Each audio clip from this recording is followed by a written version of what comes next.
Salut à tous et bienvenue sur ce nouveau podcast. Aujourd'hui, j'ai le plaisir de recevoir Romain. Salut Romain, j'espère que tu vas bien. Yes, hello Baki, comment ça va? Je vais très bien, merci. Ça se passe les vacances? Écoute, pas de vacances pour le coup, un mois d'août assez rythmé. Je sais pas qui a dit qu'on travaillait moins le mois d'août, mais en tout cas, on n'arrête pas de notre côté. Tu travailles plus pendant les vacances ou bien pendant l'année? En réalité, je prends pas forcément de vacances pour le moment. Je vais plus de temps en temps prendre un week-end ou quoi, mais c'est vrai que là, sur les mois d'été, on a énormément de travail. D'une part parce qu'on a des clients au final qui se retrouvent à faire de très très bons résultats au mois d'août, pendant que les autres sont en train de se reposer. Et d'une part parce que il faut préparer le Q4. On est aux portes d'une des périodes, en tout cas les plus importantes de l'année. Donc forcément, on est à fond et on n'arrête pas. Mhm. Et justement, par rapport au travail que tu fais, qu'est-ce que c'est? Est-ce que tu pourrais quand même te présenter pour les Ouais, personnes qui ne te connaissent pas? complètement. Écoute, c'est très simple. Moi, je suis Romain, donc ancien militaire. Je fais 5 ans dans l'armée de terre, dans les parachutistes plus précisément. Suite à quoi, j'ai lancé différents business, notamment des business d'agence, etc. Jusqu'à trouver la chose qui me convenait le mieux. Alors, on est dans Podfast, donc je vais très vite. Je passe les péripéties entre-temps. Mais aujourd'hui, on est un groupement d'entreprises qui a pour but donc à la fois de mettre en place donc, des équipes de closers au sein d'entreprises de formation. Donc, on recrute, forme et manage des closers au sein d'entreprises donc d'infoproduits. On se concentre bien évidemment sur le 1% des meilleurs clients, des meilleurs partenaires même du marché, parce que le closing, c'est de l'humain. Ça demande beaucoup d'énergie, donc on ne veut pas se retrouver à se disperser de partout. Et d'une autre part, on a une entreprise de formation où on aide les particuliers à se lancer dans le closing et, in fine, être placés du coup dans les entreprises avec lesquelles on collabore. Donc voilà un petit peu ce qu'on fait aujourd'hui et quel est le cœur de notre métier. Mhm. Donc ça, vraiment, c'est vraiment ton activité principale et t'as rien d'autre à côté? Non, on est focus aujourd'hui sur une activité qui est le closing et on en bouffe matin, midi et soir. Mhm. Et comment est-ce que tu as trouvé cette opportunité sur le marché? Comment est-ce que tu Écoute, t'es dit que tu allais c'est... te lancer dans ça? Comment? Comment est-ce que tu t'es dit que tu allais te lancer dans ça? Alors écoute, c'est arrivé, c'est une accumulation de choses qui ont fait naître ce projet. En fait, moi, j'ai eu la chance d'être closer dans une très, très grosse agence marketing. Pour la petite histoire, j'avais planté ma première agence. euh, j'avais fait banqueroute et je me suis retrouvé donc à être sauvé par le closing. C'est pour ça que c'est quelque chose que je représente haut et fort parce que le closing m'a sauvé. J'ai eu la chance donc de devenir closer pour une agence qui s'appelait à l'époque Media Stellar et en l'espace de 7 mois, closé pour un petit peu plus de 750 000 euros de chiffre d'affaires. Et je me suis rendu compte tout de suite qu'il y avait quelque chose d'intéressant à faire avec le closing parce que on était sur une période où le Covid venait de passer. Les entreprises d'infoproduits recrutaient de plus en plus de closers. Et j'ai envie de dire, c'est tout naturellement que je me suis tourné sur ce domaine-là, d'abord en accompagnant des entreprises sur leur stratégie commerciale et ensuite en m'impliquant beaucoup plus dans la création d'équipes, le management et le suivi opérationnel donc de closer au jour le jour. Donc c'est vrai que c'est aussi le marché qui m'a validé cette idée-là parce que, pour être transparent avec toi, je pense que le Covid a un petit peu changé les règles au niveau infoproduit. Avant, on arrivait très très facilement à vendre en direct, en webinar. On arrivait très très facilement à vendre en direct via des VSL et des pages de vente. Aujourd'hui, sur du high ticket, donc lorsqu'on va dépasser les 1000 euros, entre guillemets, les gens vont avoir besoin d'un contact humain, vont avoir besoin d'avoir quelqu'un au bout du fil pour poser leurs questions et être rassurés. Et à ce moment-là, c'est à nous d'intervenir et c'est à nous de faire notre travail pour amener la vente. Mhm. Et c'est quoi le process typique d'un closer pour un client? Alors écoute, ça va différer selon les clients. Euh, En règle générale, ça va être relativement simple. Le client va faire un webinar. Derrière, il va envoyer un call to action donc, pour que les gens réservent un appel. Et derrière, le closer va prendre la personne en appel, sans rentrer dans les détails avec les formulaires de disqualification, etc. Sinon, on va retrouver aussi le système VSL. Donc, les infopreneurs vont faire tourner une VSL qui, à la fin, va avoir aussi un call to action pour une réservation d'appel. Ça, c'est le processus standard. On a aussi des entreprises qui vont fonctionner, pour le coup, via un process de génération de lead. Donc, les gens vont demander à être appelés Et à ce moment-là, c'est nos closers qui vont rappeler les gens, poser le rendez-vous avec eux et les closer derrière lors de ce rendez-vous. Donc là, c'est vraiment axé sur l'humain. Mais est-ce qu'il y a des outils que vous utilisez ou bien c'est uniquement que de la parole? Alors, pour être transparent avec toi, il y a des outils qui vont être plus sur le tracking. Notamment, en ce moment, on est en partenariat avec iClose, qui est un sales tracking, sales analytic, qui est très, très performant et qui est en train de remplacer Calendly dans la plupart des équipes avec lesquelles on bosse, parce qu'en termes de tracking, c'est même relié à Stripe, etc. Donc, c'est pas mal. Par contre, Interne appelle le meilleur outil du closer, c'est lui-même. Tu vois, c'est sa capacité à poser des questions, c'est sa capacité à être persuasif et sa vivacité d'esprit. C'est pour ça qu'on parle beaucoup d'intelligence artificielle en ce moment. On parle beaucoup du fait que certains métiers, entre guillemets, sont en train d'être remplacés. Je pense que le closer ne va pas être remplacé par l'intelligence artificielle avant un bon moment parce qu'on l'a vu, l'intelligence artificielle peut faire du service après-vente, peut faire de la gestion client, mais en aucun cas, pour le moment, on peut remplacer un closer. Et toi, dans ton agence, est-ce que vous vous occupez uniquement de la dernière partie ou bien vous faites aussi toute la partie structure, donc création des VSL et autres? Alors, effectivement, on intervient en conseil sur toutes les parties, notamment du message marketing jusqu'à la partie conversion. Parce que, on le voit très, très souvent, nos clients qui ont, moi je dis plutôt nos partenaires parce qu'on est vraiment intégré au business avec eux et on est sur la partie, je pense, la plus importante. Mais la plupart de nos partenaires ont à la base un gros problème niveau marketing, au niveau du message. Je te donne un exemple. On avait un client qui stagnait en termes de résultats par rapport à son taux de closing et par rapport au chiffre d'affaires encaissé. Et le gros problème qu'il avait, c'est qu'il envoyait donc ses prospects sur des appels de coaching. Donc forcément, tu as un prospect qui arrive sur un appel de coaching, il s'attend à être conseillé, il s'attend à être coaché, alors qu'en fait, c'est un appel de closing.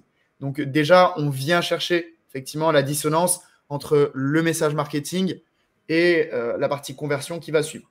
Une fois que ça, c'est bon, nous, on va vraiment se concentrer sur cette partie conversion, mettre en place les process de qualification les plus poussés pour que derrière, le prospect, quand il arrive sur l'appel, il sait à quoi s'attendre, il sait que ce n'est pas un appel de coaching, il sait qu'aujourd'hui, il va avoir une décision à prendre et que derrière, il faut avancer. Alors, certes, parfois, les appels vont coûter plus cher, peut-être qu'il va y avoir moins d'appels au début. Par contre, en termes de taux de conversion, on va passer du simple au double. À savoir qu'on a fait passer certains partenaires de 20-25% de conversion à plus de 50% de conversion, en ayant aussi doublé le prix de leur offre. Donc, forcément, on intervient à toutes les étapes parce que, on va dire, le closer, c'est le dernier maillon de la chaîne. Donc, forcément, c'est lui qui est soumis, on va dire, qui se retrouve avec la personne, le produit final en face de lui. Et en termes de devis que vous mettez en place pour les clients, il y a toujours un frais de setup plus pourcentage ou bien c'est que du fixe? Alors, nous, on va être à 100%. Donc, pour le coup, quand on prend une nouvelle équipe, on va être à 100% sur de la performance. Par contre, on n'a pas vocation à prendre toutes les équipes du marché. Ça ne nous intéresse pas de prendre tous les infopreneurs. Ça ne nous intéresse pas de prendre tous les clients. On est très, très sélectif sur la typologie de clients avec lesquels on va travailler pour plusieurs raisons. Déjà, comme je l'ai dit, le closing, c'est de l'humain. Gérer des closers, c'est gérer des sentiments, c'est gérer des problèmes personnels, c'est gérer des émotions. Donc, on est loin des business où tout est automatisé et tout tourne tranquillement dans le meilleur des mondes. Donc, à ce niveau-là, nous, la concentration qu'on met, on va dire, c'est aller chercher le 1% des meilleurs partenaires avec qui collaborer. Pour te donner un exemple, si on prend par exemple aujourd'hui l'immobilier, tu vas avoir Century 21. Ils vont prendre tous les biens du marché, n'importe quel appartement, n'importe quelle maison, et ils vont essayer de les vendre. Nous, on va plus se placer comme un Barnes, comme un Sotheby's, donc qui sont aussi des agences immobilières, mais dans le luxe, qui vont prendre une petite quantité de biens, mais les plus luxueux, et s'occuper de la transaction. On veut plus avoir ce positionnement-là parce que ça nous permet d'être de vrais partenaires internalisés pour nos partenaires. Ça nous permet aussi de travailler sur le beaucoup plus long terme avec eux et d'être aussi moins substituable. Parce que forcément, sur le marché du closing, si tu es juste une agence qui est là pour apporter des closers et qui n'apporte pas un service, on va dire premium, en fait, tu es très facilement remplaçable et on arrête de travailler avec toi. Et si je dirais la troisième raison, c'est aussi l'effort. Parce qu'aujourd'hui, un client qui fait 20 000 euros ou 30 000 euros de profit par mois, ça nous demande pratiquement autant d'énergie qu'un client qui fait 80 à 100 000 euros de profit par mois. Donc forcément, on aime bien mettre notre énergie au bon endroit et se concentrer correctement et laisser, on va dire, les clients un petit peu plus mass market aux autres. On n'a pas trop de problèmes avec ça. Notamment, il y a un point qui nous a beaucoup challengé récemment, c'est qu'on a décidé d'arrêter de prendre la typologie de client qui fait beaucoup de CPF parce que c'est un enfer. C'est un enfer niveau comptabilité à gérer. Tu as dit que vous étiez très, très, très sélectif dans le choix des clients. Mais vous faites de la prospection ou bien uniquement de l'inbound? Alors, nous, on va faire uniquement la partie closing. On va intervenir, comme je te disais tout à l'heure, sur l'outbound quand les clients ont un process de génération de lead, donc des gens qui demandent à être appelés. Sinon, on va s'occuper vraiment de la partie closing.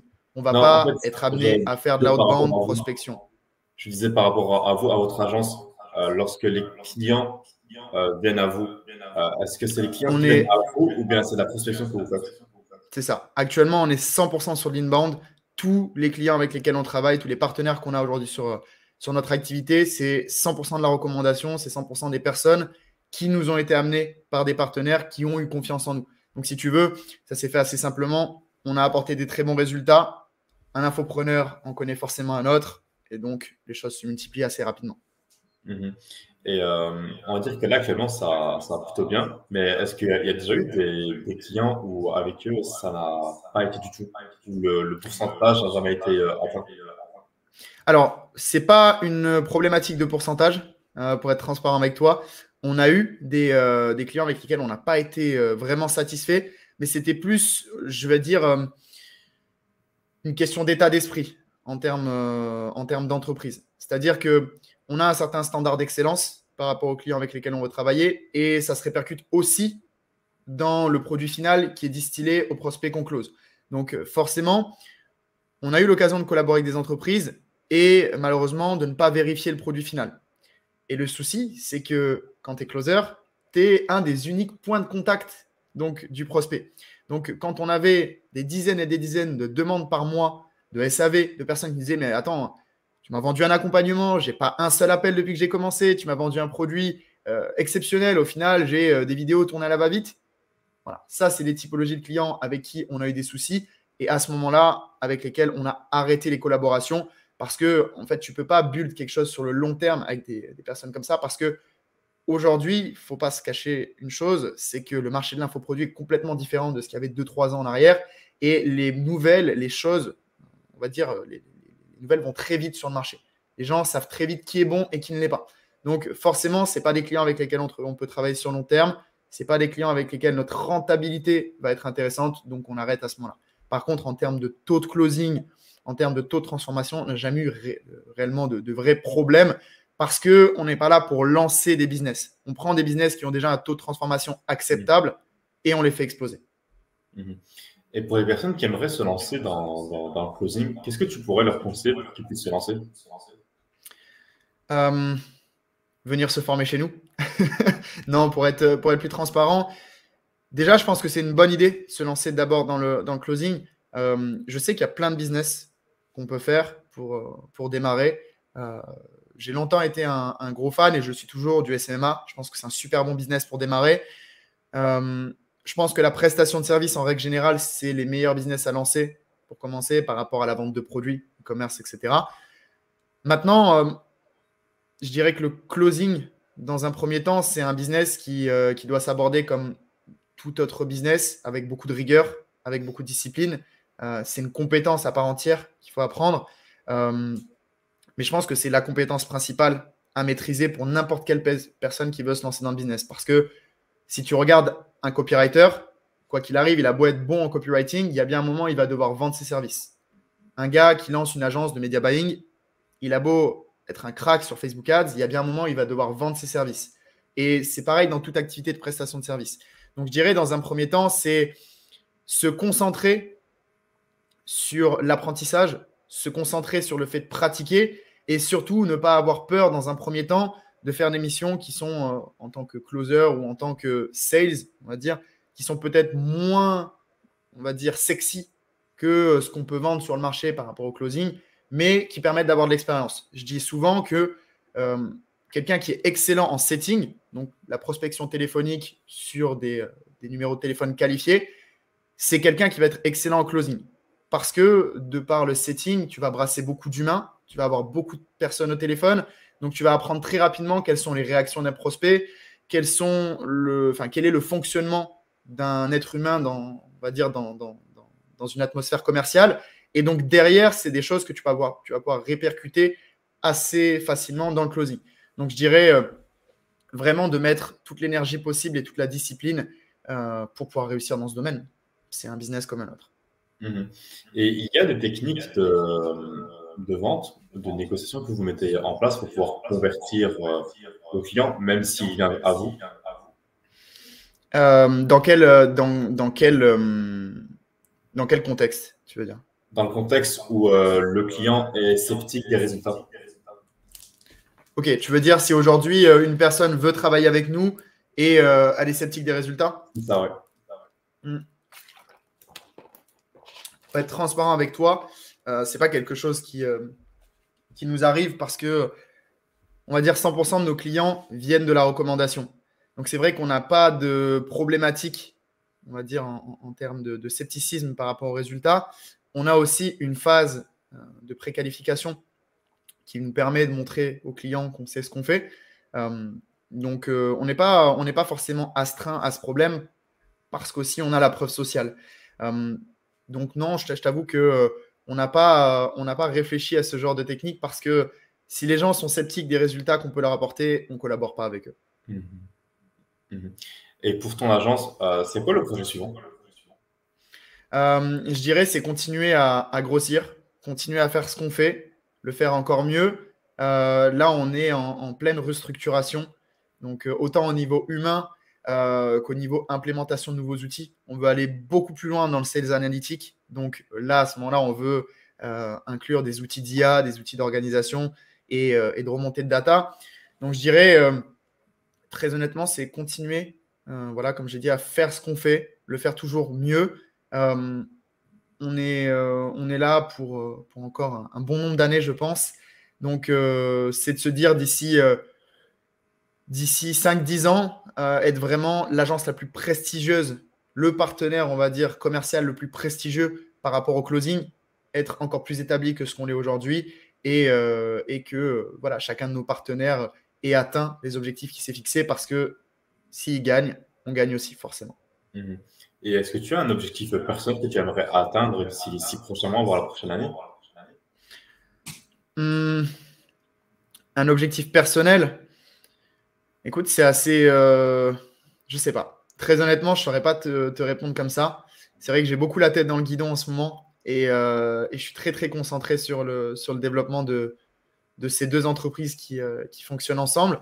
Je dirais, pareil, d'ici 6 mois, continuer à faire ce que je fais à l'heure actuelle, mais encore mieux, à des niveaux voilà, beaucoup plus gros. Et peut-être… ouais, continuer, je dirais, peut-être sur de l'immobilier. C'est mon gros objectif, on va dire, des années qui arrivent. Donc, d'ici 6 mois, j'aimerais bien avoir mis le pied dans mon premier projet immobilier sur de l'achat-revente. Ok, bah Romain, où est-ce qu'on pourrait te retrouver sur les réseaux? Alors, sur X, directement, enfin Twitter du coup, et sur Instagram.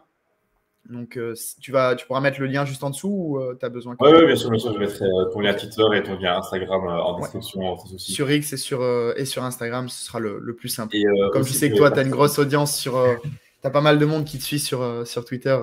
C'est un petit peu, ça va. Ça va.